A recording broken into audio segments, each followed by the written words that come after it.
In this video, I'm going to show you how you can take simple plain vanilla triads and embellish them to come up with some really interesting chord voicings that you can use to take your worship guitar playing to the next level. Let's get right into it.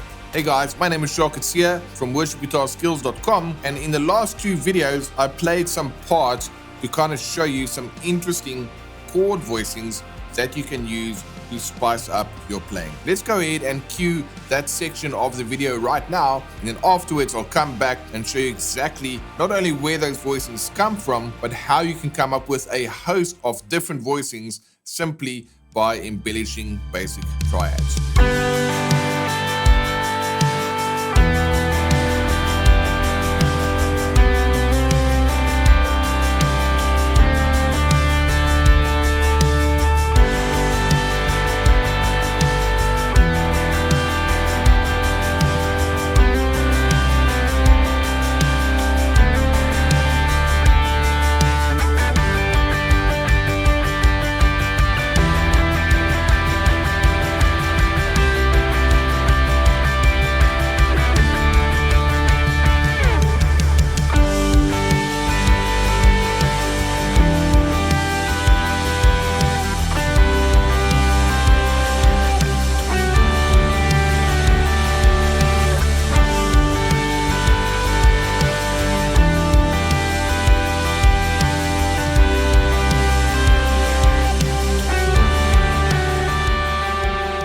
Alright, that was a fun little part to compose here in the studio when we were recording those videos for you. And in essence, it's simply taking a triad and then adding some notes to it. Now, I know that's a really simplified way of explaining that, but that is all there is to it. And what I want to do now is I want to show you a bunch of voicings that you can come up with in your own playing, making use of triads. Now, the first thing that you need to be aware of is how to play the simple triads. So the progression we looked at was 1, 6, 4, 5, and I'm going to show you how to embellish all 4 of those triads.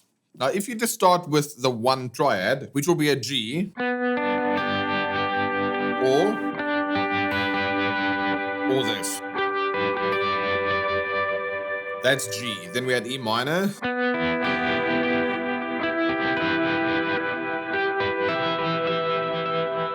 Then we had C.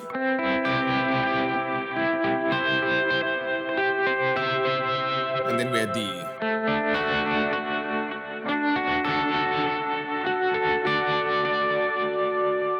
Those were our shapes. So I've just shown you 12 different shapes. 3 for G, 1, 2, 3. 3 for E minor, 4, 5, 6. 3 for C, 7, 8, 9, and 3 for D, 10, 11, 12. So here's the deal. I've got 3 notes within every triad, and that basically means I can either take that note up or down, as long as I stay within the scale. So what I want to show you now on the screen, you can see this is a G major scale.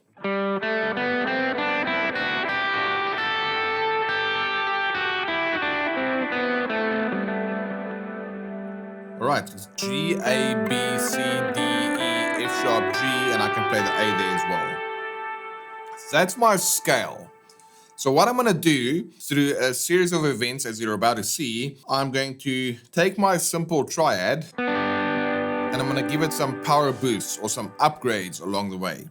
And I'm going to show you how that's going to work. And those upgrades are simply going to be where I borrow notes from the scale and add it to my shape. So let's go ahead and check that out right now. This is a G triad. So the root note can go up to the 9th,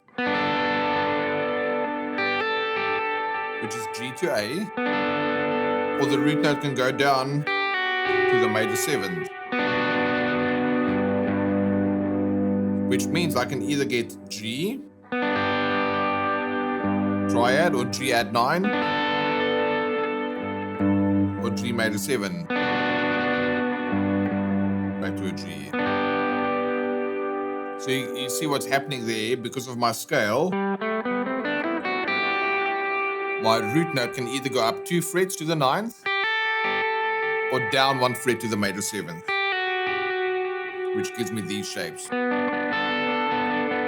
Add 9, major 7, or just a standard G triad.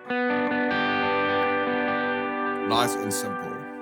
Can you see how I've used these two scale notes to power up that triad? Now I can also do the following, where I can take the D right there is my 5th. It can go up to the 6th, like that, then it'll be like this. Gives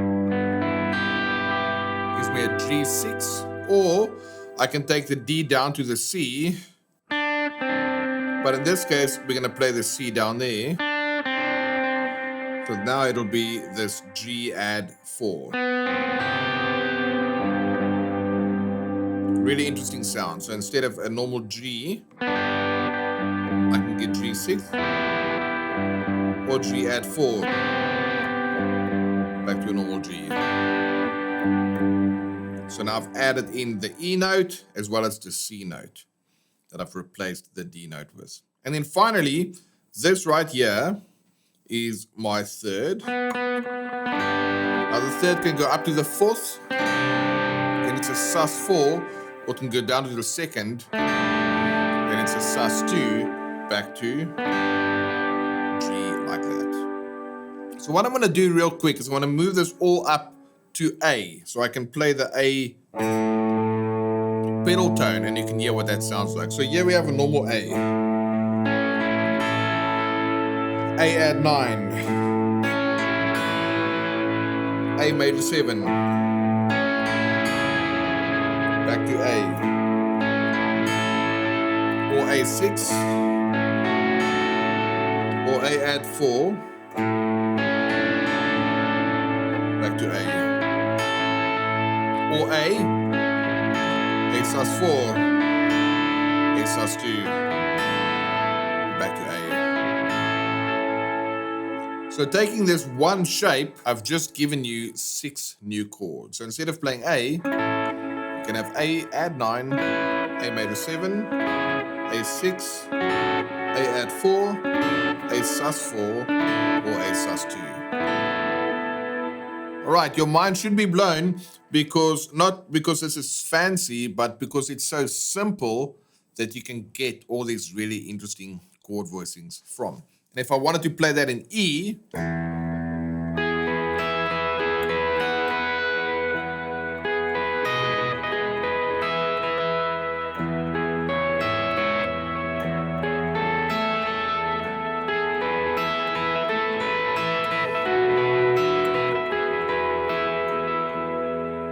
a lot of interesting movement that you can get just from the major chord that I've embellished. All right, so back to G. We had G, G add 9, G major 7, G, G6, G add 4, G sus4, G sus2.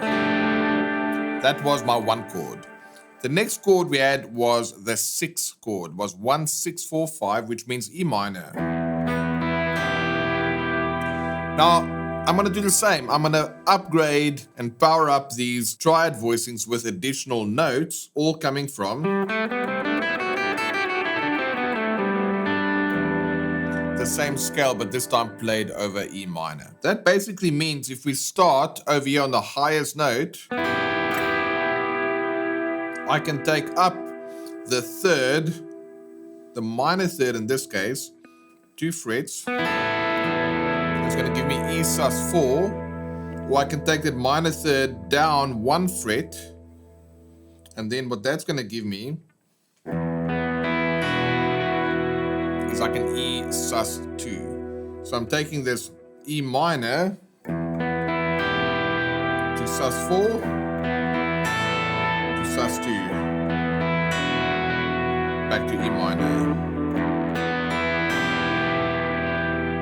Now I can do the similar thing with my root note. What I've got here is B, E, G.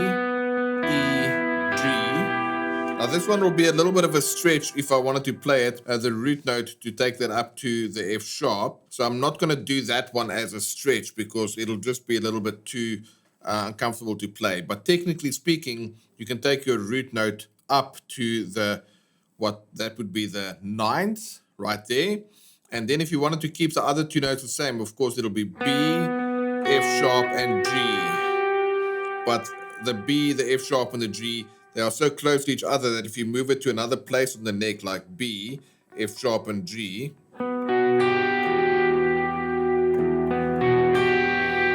then what you get there is kind of a E minor ninth sound. But it's just a little bit too uncomfortable to play it here. So let's ignore that one for the moment. But if you take the E minor like this, the root can also go down to the D note, which gives me the E minor seventh. And that is the voicing that we used in the song you heard earlier. So that is an E minor 7.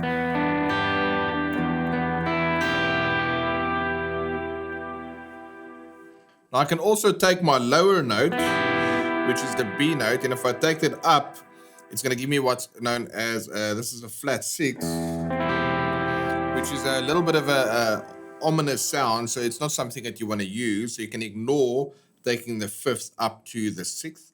In this case, it's a flat 6. But we can definitely take the 5th down to what's over there, the 4th. So now, instead of having this, we can have that. So it's still a minor, but we're adding in that note, which is kind of like a minor 11. So what are all the handy shapes that we can have for E minor? Well, we can have E minor, sus4, sus2, and back to E minor. If you wanted to play it at a different area, you can kind of get that minor 9th sound. It just doesn't work down here. So it's the minor 9th. And we can also get a minor 7th, which is simply a G triad. We said we're not going to use the flat 6 because it just doesn't quite work, but we can definitely do the minor 11. There we go. So those are the embellishments for the E minor. Let's now go to the C. I can play C like this, which means my 5th can go up to the 6th. That's C6. And I can also take my 5th down to the right there, which is going to be the 4th. But in this case, it's a sharp 4. That's a really interesting sound. That's C6. And then this is kind of like C sharp 11. Just call it sharp 11, 4, an octave high becomes the 11th. Let's see what you can do with the taking up the 3rd. Now, if you go up with the 3rd, you don't want to go to the normal 4th to play a sus4 because F is not in a scale, it's an F sharp, which means in this case, you're going to play C, E, G, but instead of playing E there, you're going to play C, and then it's going to be F sharp, G. And again, it's a little bit of a tricky voicing to play right here, but if you were to play it over there, for example, really interesting sound, like a sharp 11 sound right there, what you can do when you add in that F sharp. So that's the 3rd. And you can also do a C sus2, which is what we played in the previous song. And then lastly, the root note here is going to go up there. But you're going to have the 3rd down there. So I'm taking my root up 2 frets, and that gives me, right there is kind of a C major add 9, because this is my major, and I'm adding the 9th. And I can also go to from the root down to the 7th, and that's going to give me C major 7th. So now for C, we've just done C6, done C sharp 11. Like we said, this other shape, when I take the 3rd up, it's another kind of a C sharp 11, and then I can have C sus2, and then I can have this over here, it's kind of C add 9. Again, a little bit big stretch right there, and then finally, this C, we've just shown you there, can become a C major 7. because I've got the major 7 there. All right, and then finally, I'm just going to show you the 5 chord. This is a D. So, of course, my third can go up to the sus4. Or my third can go down to the sus2. And then my root can go up to the 9th. Or it can come down to the flat 7. Because I can't go to the major 7 there because it's not C sharp in the G chord, it's an actual C. And then lastly, my third can go to the 6th. This will be D6. Or I can take it to the 4th. Like that. So now for D, I can have D, D sus4, D sus2, D. Then I can have D add 9. We used a similar voicing before like that. I can also have D7. Then I can have D6.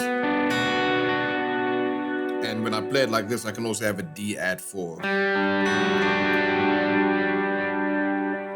Right, so it's a little bit of a theory-ish lesson this, but it's just showing you how you can embellish these chords. I've only shown this to you with this voicing. You can do the same with the voicing up here, and you can do the same with the voicing up here. And then you can play parts like the one I've just shown you. Now, to really go into the ins and outs and actually give you some examples similar to the one you heard in the beginning of this video, I'd have to take a little bit more time to explain the different sections and to give you some backing tracks and some parts to practice. For that, we've prepared a resource that you can get access to by checking out the link in the description to learn more about that. But for now, I just wanted to kind of give you a little bit of an inside look into where these voicings came from that we used in the previous 2 videos. If you've not yet seen those, the links to those videos will also be in the description. All right, guys, thanks so much for watching. If you want to find more resources to help you take your worship guitar skills to the next level, both free and paid, you can go ahead and check out links in the description. Thanks so much for watching, and I look forward to seeing you in the next video.